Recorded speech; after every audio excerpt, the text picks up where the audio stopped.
Dear student, क्या हाल चाल है? आप लोग ठीक हैं, ठीक ठाक हैं? आई होप कि आप लोग सारे ठीक ठाक होंगे। अच्छा बच्चों, अगला जो हमारा टॉपिक है वो फर्स्ट ईयर केमिस्ट्री चैप्टर 2 का लास्ट टॉपिक है। 2.5 का पार्ट 1 है पेपर क्रोमेटोग्राफी। सबसे पहले हमने दो टाइप ऑफ क्रोमेटोग्राफी पढ़ी थी। एक थी पार्टीशन क्रोमेटोग्राफी और एक थी एब्जॉर्प्शन क्रोमेटोग्राफी। पार्टीशन क्रोमेटोग्राफी वो थी कि जिसमें स्टेशनरी फेज और मोबाइल फेज दोनों लिक्विड, और पेपर क्रोमेटोग्राफी जो है इसमें स्टेशनरी फेज और मोबाइल फेज दोनों लिक्विड होती हैं। इसलिए हम ये कहेंगे कि ये कौन सी क्रोमेटोग्राफी है? Partition chromatography. क्यों पार्टीशन है? पार्टीशन में स्टेशनरी फेज और मोबाइल फेज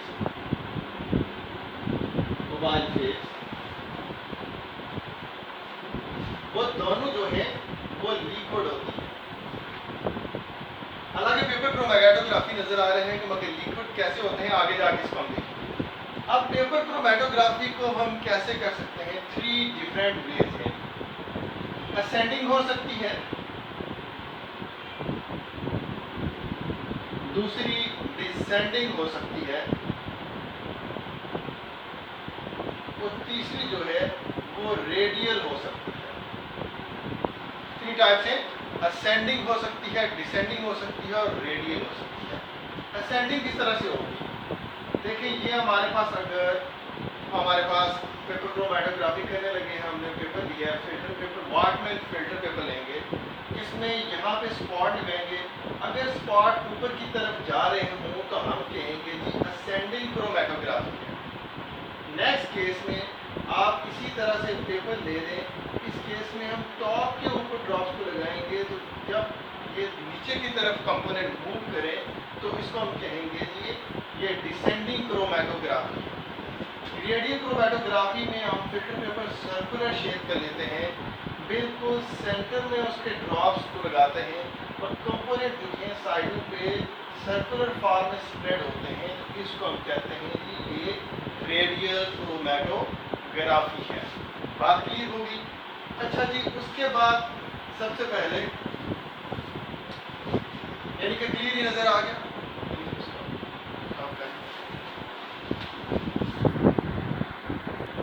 ठीक है, आई होप कि आपको ये बात समझ आ गई होगी कि पेपर क्रोमेटोग्राफी जो है पार्टीशन है।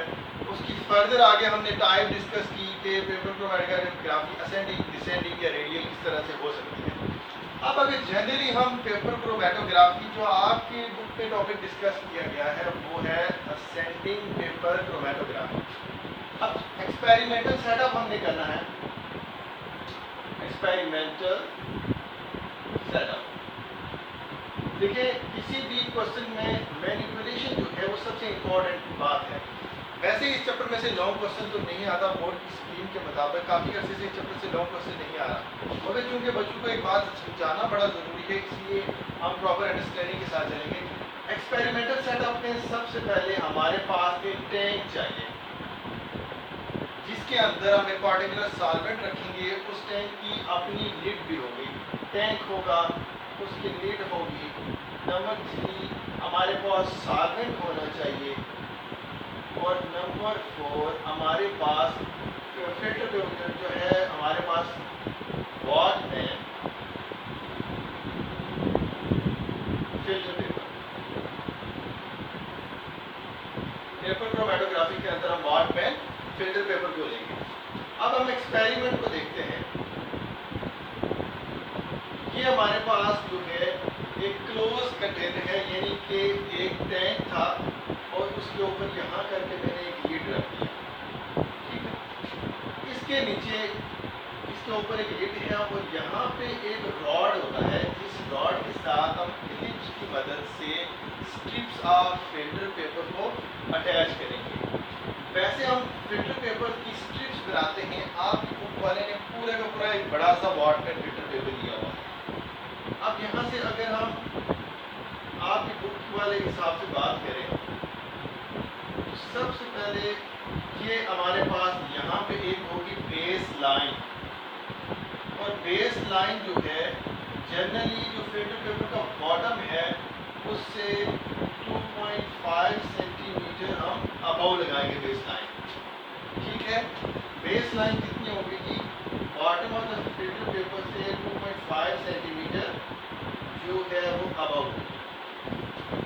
ठीक है,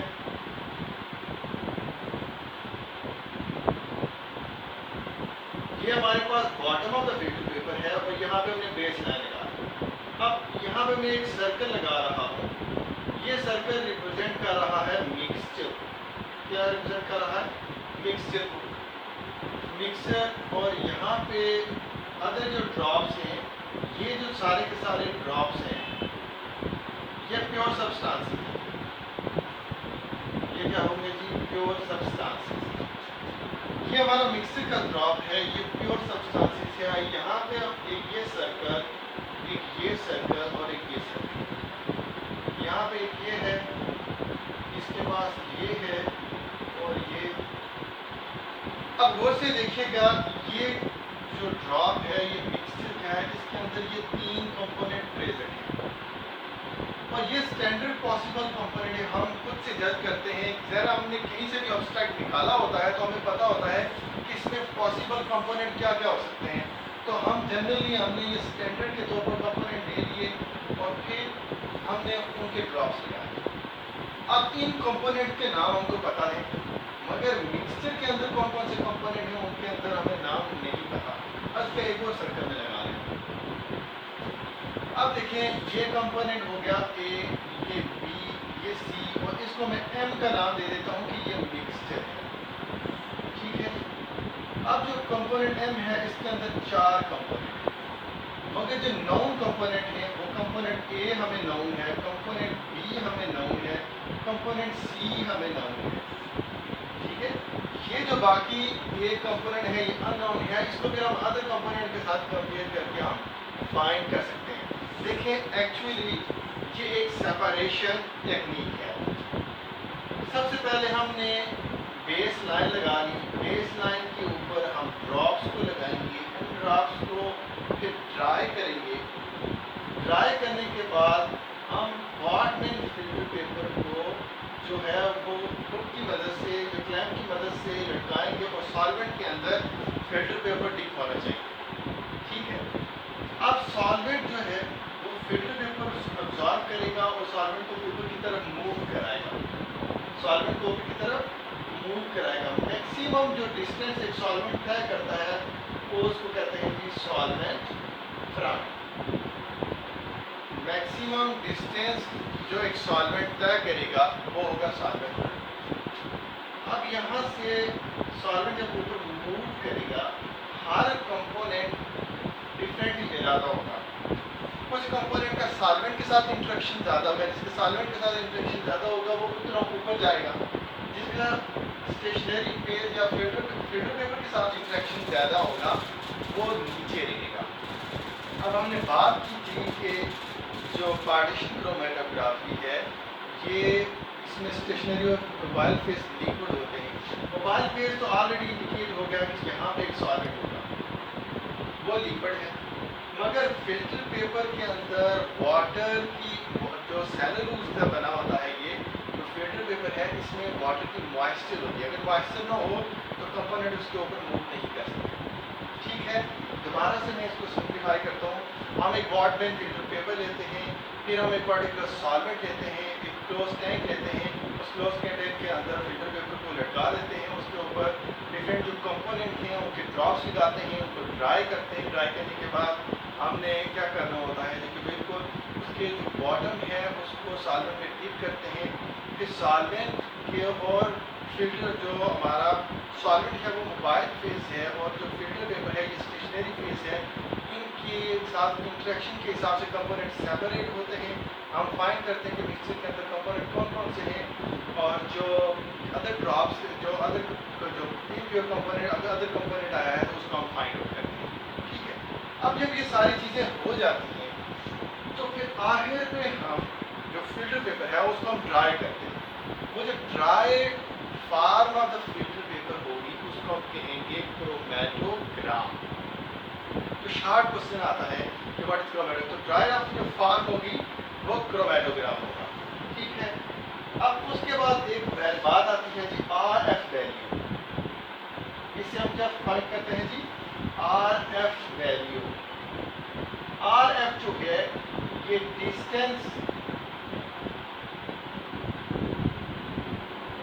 traveled by component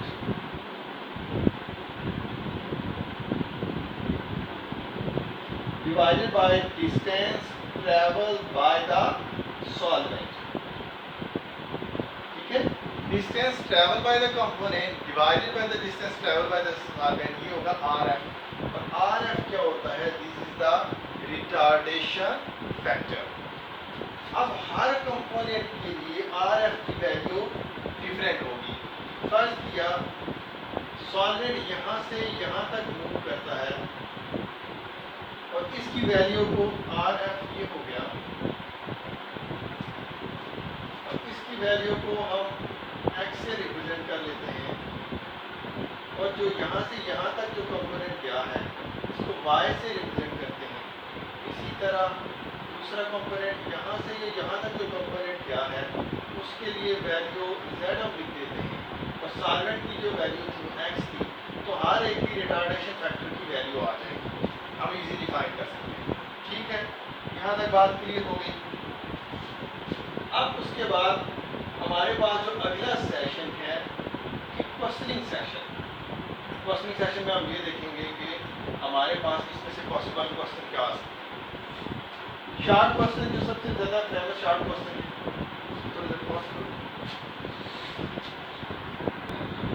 इसमें से जो पॉसिबल क्वेश्चन आ सकता है, व्हाट इज क्रोमैटोग्राफ।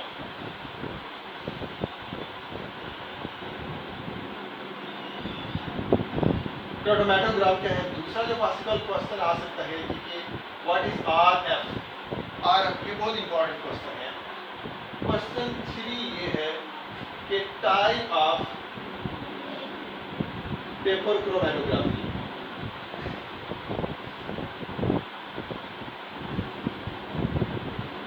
ये शॉर्ट क्वेश्चन ये हो सकता है कि व्हाई पेपर क्रोमैटोग्राफी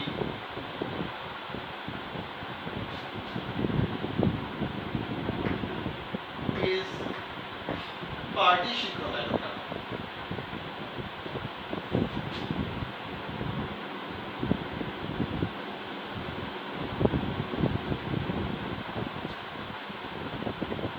ठीक है, उसके बाद इसकी इंपॉर्टेंस आती है कि क्रोमैटोग्राफी की इंपॉर्टेंस क्या है, और उसके अलावा एक इंपॉर्टेंट क्वेश्चन है why RF value is less than 1। ठीक है, RF वैल्यू लेस देन 1 क्यों होती है?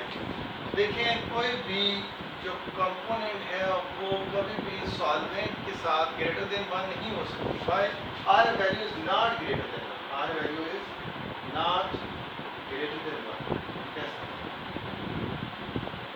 Value is not greater than 1। देखिए, कोई भी जो कंपोनेंट है अगर वो सॉल्वेंट के साथ चला जाता है तो वो सॉल्वेंट फ्रंट तक जाएगा, तो जितना सॉल्वेंट फ्रंट ने मूव किया उतना ही कंपोनेंट ने मूव किया। ऊपर वाली वैल्यू सेम, नीचे वाली वैल्यू सेम, तो आंसर हमारे पास 1 आ जाएगा। मगर अगर बाकी हर केसेस में हम देख रहे हैं कि जो कंपोनेंट है वो सॉल्वेंट फ्रंट के साथ नहीं जा रहा, नीचे वाली जो वैल्यू है distance travel by the solvent है, ऊपर जो है distance travel by the component है, तो कंपोनेंट सॉल्वेंट फ्रंट से नीचे रहता है। अगर ऊपर वाली वैल्यू स्मॉलर हो, नीचे वाली वैल्यू ग्रेटर हो, तो डिवाइड करने से आंसर हमेशा 1 से कम आएगा। तो RF वैल्यू कभी भी ग्रेटर देन 1 नहीं हो सकती। Why? Because the distance travel by the component is never greater than the distance travel by the solvent. So overall the value is always greater than always less than 1। तो आपने formula के जरिए इसको justify भी करना है। बाकी what is chromatogram, कि जो try up form of the जो filter paper in the chromatography, the components called chromatogram, and if the in the chromatogram there are non-colorful substance, then we use some component to so that chromatogram can show the color। अगर chromatogram जो हमारे पास है उसमें colour component नहीं है तो हम सब मटेरियल यूज करेंगे कि उनको स्प्रे वगैरह करेंगे तो वो component कलरफुल हो जाएंगे। RF वैल्यू क्या है, जब हमारे डिस्कस में टाइप ऑफ क्रोमैटोग्राफी क्या है ये भी डिस्कस कर चुके हैं। व्हाई क्रोमैटोग्राफी, पार्टीशन क्रोमैटोग्राफी क्या हमने कहा कि क्योंकि मोबाइल फेस तो लिक्विड है, स्टेशनरी फेस फिल्टर पेपर से बनी हुई है, उसके अंदर वाटर की मॉइस्चर होती है और वो उस वाटर मॉइस्चर की वजह से ही एक्चुअली कंपोनेंट मूव करते हैं। तो काज ऑफ मूवमेंट है वो वाटर है स्टेशनरी फेज के अंदर।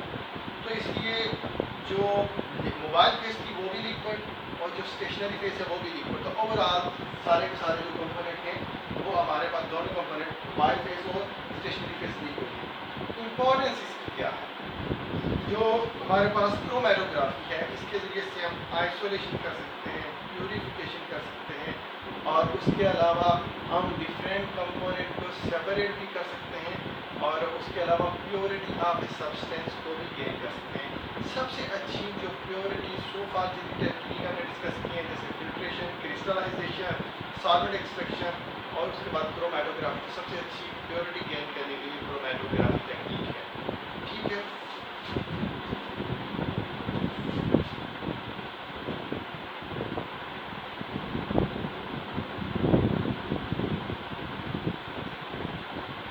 ठीक है डियर स्टूडेंट, इसके रिलेटेड आई होप कि आपको अच्छी तरीके से अंडरस्टैंडिंग होगी।